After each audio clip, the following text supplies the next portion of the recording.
started by doing an investigation into the experience in incident.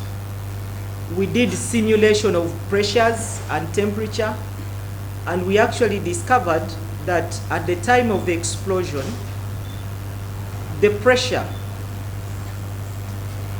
was 272% of what it was supposed to have. So this arose because of over pressure. You and I know, if you drive your car and took it to a petrol station to add pressure, it has a limit, not so. If you go over that limit, what would happen to the tire is an explosion. And that's exactly what happened at Experience Inn. During the study, we actually went around with the people in charge of those jurisdictions. Because seated here in Lumumba Avenue, we're not about to know where the health clubs in Jinja are. You understand? So the team in Jinja actually identified the health clubs. So the study was done in consultation with the teams on ground.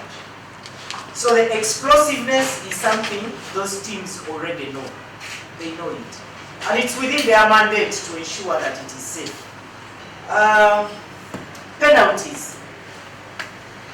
Incidentally, the penalties as per the Building Control Act only arise after a problem.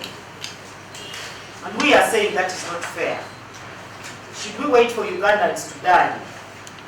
Then we say you failed to do your job and therefore you should pay.